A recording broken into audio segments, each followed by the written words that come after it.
Hola muchachos, ¿qué tal? Buenas tardes, aquí tienes el horario para hoy, martes el 28 de septiembre.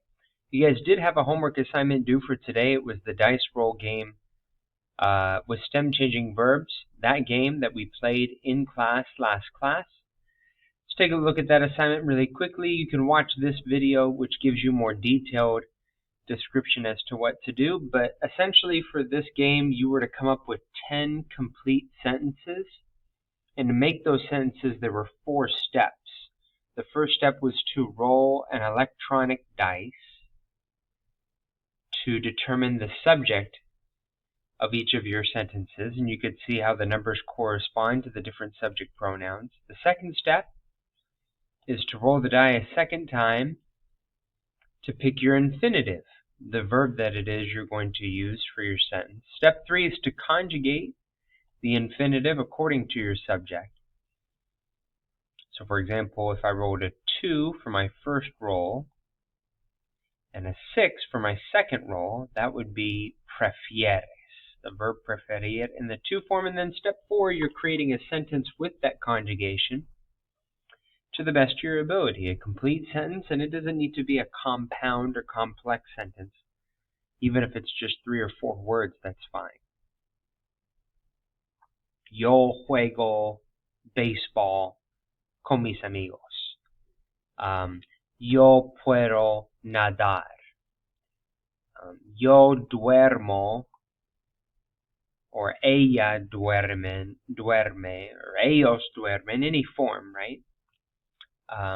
Ellos duermen 5 horas. Eso. Fácil, right? Just basically what I'm looking at is step 3. Trying to see you guys conjugate the verbs correctly. And those stem changing verbs. Those are all the verbs that are used for this activity. So that was your homework that was due for today. And then what we're going to do is wrap up Chapter 1A today. 2 in-class activities that you have. Exercise 18 in the Fondo Cultural on page 30. You're going to submit that in Canvas.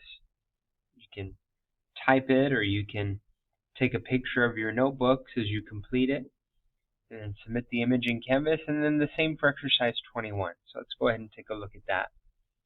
The readings we probably won't have a chance to get to. We'll have to knock those out on Thursday or Friday, and at the end of the week before you guys go on fall break, next class we have a PowerPoint presentation on El Día de los Muertos, and then I'll give you guys an assignment that you'll have for when we get back from break. So let's take a look at exercise 18. And these are the notes that we took from last class.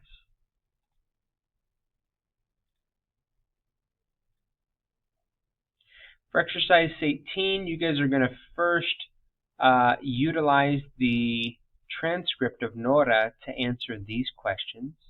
¿Cuál es la nota más alta de Nora? What is her highest grade? ¿Y cuál es la nota más baja? What is her lowest grade? ¿Cuántas asignaturas estudia Nora? How many subjects does she take in total? ¿Qué asignatura estudia Nora que tú no estudias? What subject does she study that you don't?